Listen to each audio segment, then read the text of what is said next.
Hello and welcome to Scratch Paper, a writing-related podcast. This is episode 12 and I'm Alicia de los Reyes. Thanks for listening in if you're a returning listener, and thanks for trying me out if you're brand new. Hope you enjoy the podcast. So this week I'm going to give you a quick writing and reading update, and then I'm going to kick off a series on the nuts and bolts of getting your work published. This is probably the most involved series I've created. I tried to record a podcast about this, how to get published, and it was a disaster. It took me like a long time to get everything out, and it was all over the place. So I'm starting over, and I'm going to break it up over a couple of podcasts so that hopefully everything is clear and makes sense. So this week I'll just be giving you the overview about how to get your work published, whether you're writing fiction, nonfiction, or like a blog. So, but first, a quick writing update. So I did write some more of Finding Lucy. I'm revising Lucy's chapters, and it is still depressing, but I am plowing through it, and there's a lot fewer pages, so I just keep telling myself that I don't have that many pages to go.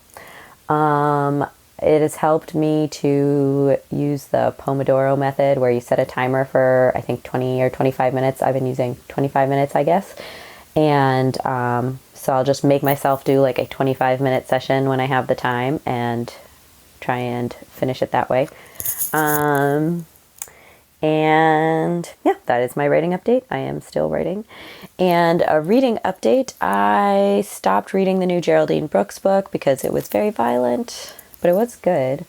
And I tried to read some chick lit. The book is like about archaeology, so that's kind of fun, but it's really not very well written, I'm sorry to say, so I can't recommend it. So that is my reading update. One of these days I'll read a great book and I'll share it on here and it'll be awesome. Okay, so let me get into the lesson. So like I said, this is the start of a series on the nuts and bolts of getting your work published. So whether your work is a novel or a nonfiction book that you want to research and write, or a memoir, or you want to make a book from stuff you've written online, maybe you have a blog, something like that. All those things count as your work. I'm talking about like a big work, I guess. But I'm going to break it up into a few episodes. So this one is going to be the overview, where I'll give you some basic trajectories of how people go from not writing anything to getting a book deal. I'm going to give you some trajectories for people who write fiction, people who write nonfiction, and people who the kind of like new alternative internet route, which is how a lot of people get book deals now. So, and I'm basing this on my observation and also my personal experience. I do not have a book deal, but my agent is going to shop around my book as soon as I finish revising it. She already shopped it around once. And I've also been through the process for a nonfiction book. So, I'll be drawing from my personal experience, the experience of my friends, and observations of online people. And then over the next few weeks, I'm going to talk about getting into each of kind of the steps more depth. So today, hopefully you'll get a better understanding, if you don't know already, how people get a book deal. And then over the next few weeks, I'll dive into like how exactly you can do each step yourself. Okay, so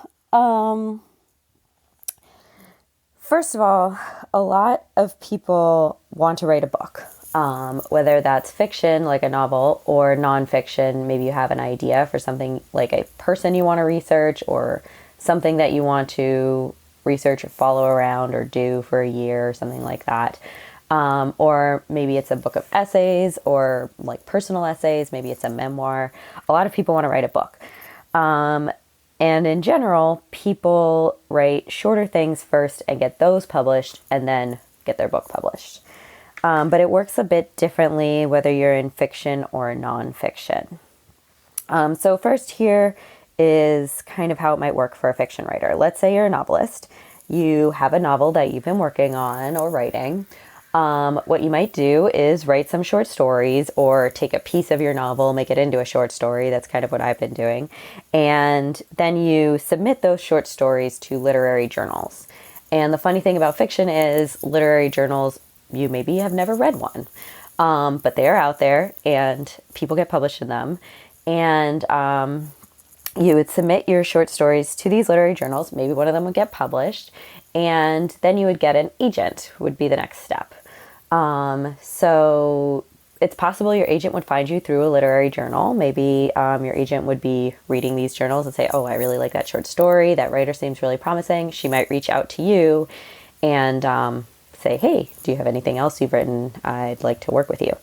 And then you could say, oh, I have a novel. I'm almost done with it. Let me finish it and send it to you. And then she would send out your novel eventually, and maybe you get a book deal that way. Alternatively, you could be sending out your short stories and then also querying agents at the same time. So you would be sending off short letters to agents who are looking for new people to represent. And you'd say, I've written this novel. Here's a really enticing, punchy synopsis of it. And this really short letter shows off my wonderful writing skills. And then eventually some agent would say, oh yeah, you do seem promising. Send me your whole novel. Let me read it and I'll think about representing you. And then eventually maybe that agent would represent you and send out your novel. So I'm going to get into, down the road, I'll get into these nuts and bolts of like what exactly you would send to an agent, a prospective agent, and how exactly you would send out your short stories to be published, like what you would do, how you can find journals. But this is a general trajectory because I think it's a good idea to just like put this out there because I actually did not know that this is how publishing worked. And thank goodness for my professor, Meredith Hall, who had a kind of like lunchtime seminar in how to get published. So, okay, so that is a fairly typical, I would say, fiction trajectory for going from nothing to finding an agent, getting a book deal. I hope it's clear and makes sense. Nonfiction is similar. Oh, I should mention that in addition to fiction, that's also how it would work for nonfiction that's personal or maybe lyric, like kind of experimental. So you would do the same thing. You would just be submitting short essays instead of short stories. But there's a lot of parallels between personal essays, memoirs, things that are like more creative than researched. That all goes kind of the same route as fiction. But what can be slightly different is a nonfiction. Let's say you're writing a book and you want to research like, oh God, I should have thought of an example before I talked about this. Let's say you're going to research an evangelical church like I did. So you have this idea for a book. You want to follow this church around and see what they do for a year, and you think it'd be really interesting and exciting to do. You have this idea, but you have maybe not actually written it yet. That's okay, because in nonfiction, you don't actually have to have written the whole book. But let's say you're doing research, you're kind of starting to like make contacts. What you can do is start writing shorter pieces, like articles that are researched, and pitching those to magazines. So magazines are stuff you probably read. Maybe they're online or maybe you get them in the mail. But you can pitch your stuff to like a local paper that's maybe interested in featuring like a local church, something like that.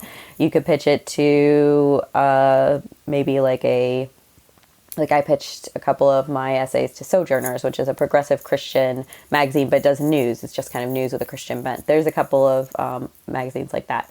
But no matter what you're researching, there's probably a trade magazine about it or a more mainstream magazine that's for people who are interested in what you're researching. So you could find, or also like general interest magazines like the New Yorker, the Atlantic, things like that. So you are doing your research, but at the same time, you're writing these shorter pieces that you can send out, pitch to local publications or national publications and send out. And maybe those will get published. And then, once again, like, two things can happen. Perhaps an agent comes across your magazine article. Maybe your magazine article goes viral, and an agent reaches out to you and says, man, I think this would make a really good book. Have you thought about that? And you say, oh, yes, I have. Actually, I'm working on this book right now. And you get an agent, you finish your book, or you write a big book proposal, and your agent sends out the book proposal and or the book, and eventually you get a publishing deal. And at that point, if you haven't written the book yet, which you might not have because nonfiction requires a lot of research sometimes, then you would maybe get an advance and be paid to write your book, to finish doing the research and write your book. So a couple differences there to point out. One is that you don't actually have to have the book finished. But I would say for a new writer, you probably do have to have a lot of the research done and have some shorter publications or shorter essays at least finished. And another thing is that you're getting published in stuff that you probably read. So people don't often read literary journals, but they do read kind of like regular, normal magazines. And I should have mentioned that you don't necessarily have to have an article go viral or have an agent find you through something that you've published. I would say more often than not, you also can, people who have nonfiction manuscripts or book ideas, they also get agents through querying. So the same thing you would do with a fiction book, but just a little more geared toward your project. So you would look for agents who specialize in nonfiction and maybe even in the kind of thing that you're writing, like immersion nonfiction, where you like jump in and do something for a year, or researched historical nonfiction, stuff like that. So you would query your agent and you'd say, I have this great idea for a book. This time you would send them, in addition to the synopsis, a book proposal, which I'll talk about also down the line. And your agent, after querying a whole bunch of agents, maybe one of them would say, oh, that sounds really interesting. Tell me more about it. You could send them what you have, or just tell them more about the idea, and maybe she would represent you and get you a book deal. So that is fiction and nonfiction. And I hope that those two trajectories make sense. They're not the only way to get an agent or a book deal. But those are, I would say, the main ways that people do it. I am also going to talk about kind of a new alternative way of getting a book deal, which is also very common now. But yeah, if you guys have questions, please feel free to post in the comments, and I will try to answer them or ask friends who could answer them better. Yeah, so please hit me up with questions, because this is like, I feel like it's like a mystery how you get published, and I would like it to not be a mystery. Okay, so now route 3, which I am actually not going to like dive into in this series, because I have not experienced this at all, and actually none of my friends have either, is the new internet way of getting a book. So here's how I've seen it work. You start a blog, and maybe it's in a niche, like there's one blogger I read who kind of was a lifestyle blogger, and then she got really into weaving. It's called Smile and Wave, and the blogger is Rachel Denbo. And she got really into weaving, and so she started making these like really artistic, funky weavings that are very like on trend right now. They're like great wall hangings. So she has this niche right now, which is wall hangings. Maybe you have a really strong voice. So a couple of people who have published like the adulting book, I'm blanking on who wrote it, but she started out as a blogger writing about adulting, and she got a book deal that way. So, and it was mostly like her voice, she's writing like kind of personal, funny essays about how it's hard to be a millennial adult. And she is not necessarily saying anything like, she's not like teaching you how to do something. She's just observing, but her voice is really strong and funny. So like you can either, it seems to me that the people who end up getting book deals from their blogs either have a niche, like a really specific niche, or a really strong, clear, different voice. So it's either like something new that they're teaching you about the world or some new way that they're seeing the world. So you start a blog, you do that. It might take a while. Maybe it will take off right away. This blogger who I'm reading who does the wall hanging, she's been blogging since like, I want to say like 10 years. Like I've been reading her blog for a really long time, and it's changed over the years too, which is interesting. But anyway, at some point your blog takes off, becomes somewhat popular, and then an editor approaches you and says, I think this would be a great idea for a blog. And so in this case, maybe a publishing house would actually approach you and say like, oh, we think this would be a good, I said blog. This would make a great book. And then you could find an agent by querying, because I personally think it's always a good idea to get an agent. And then you could come back to them with your agent and say, yeah, we're interested. Here's a book proposal, something like that. You don't have to work with an agent. I know a lot of like crafty people, because I'm really into the crafting world. They just work directly with publishing houses because you do save money by not using an agent. I'll talk more about this in the agent podcast, but you don't actually pay an agent. How it works is when you get a book deal, they get a certain percentage of your royalties. So even though you don't pay for them up front, eventually they do get paid through your book selling. So I know that a lot of like crafty people who publish like quilting books or knitting books, they don't necessarily have an agent. But anyway, this is another route to getting a book deal. So that way is more new and uncharted, I would say. And I had this very funny experience in my MFA program where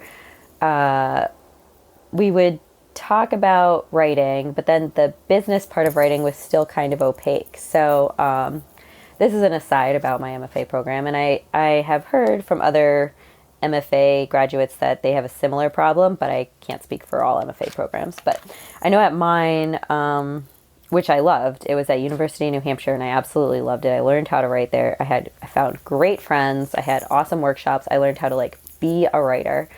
But it was definitely light on the business side of things. And so there's this kind of funny like obsession that some professors had. They were like, you should start a blog.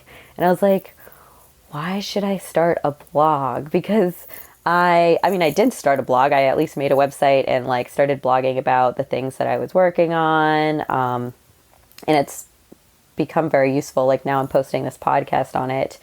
But I think a perception that maybe, I hate to be a bit ageist here, but I think that a perception that older writers have is that like a blog is the magical way that you get published.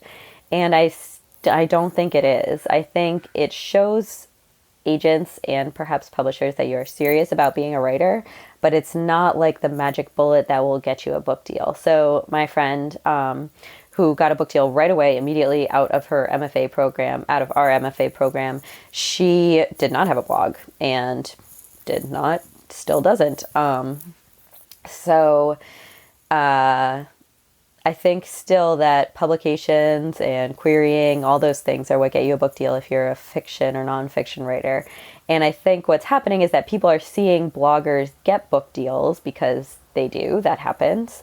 And they start to think, oh, that's the way you get a book deal, you start a blog. But if you're not into blogging, if you don't have like a particularly strong way of seeing the world, like you don't have this funny blog lens that's entertaining and informative, or you don't have like a really specific niche, maybe you just want to write, then I don't think that a blog is necessarily the way to go. So that's just kind of an aside about the message I got about blogs. So yeah, so in the next few podcasts, I'm going to talk about each of the steps that I've mentioned. So I'm going to talk about how to submit short stories, so get more into like how to find literary journals, how to write a cover letter, and how to pitch your short stories.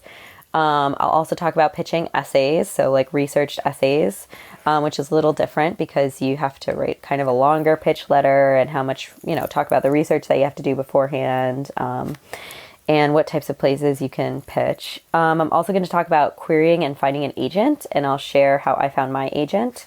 I did plenty of querying, but I actually ended up finding my agent on Twitter, which was fun. And I'll also talk about the book proposal, like the nonfiction book proposal, and what it is and how you can figure out how to write one. So those are going to be the next few podcasts. And if you're not interested in getting published, I think that is totally cool, and you can skip the next 4 podcasts. But if you are interested in getting published, I hope that these will be informative and helpful to you, because it's not information that I picked up in any of my classes particularly. I picked up the book proposal stuff. I had a whole book proposal class. But the whole like querying and finding an agent, pitching and submitting, that stuff I got from the lovely Meredith Hall in that magical seminar that taught me how to get published. So please let me know if you have other questions or other things that you'd like to hear more about. You can comment on the show notes for this podcast, which is at my website, aliciadelosreyes.com. It's ALICIA, D as in dog, E, L as in llama, OSREYES.com.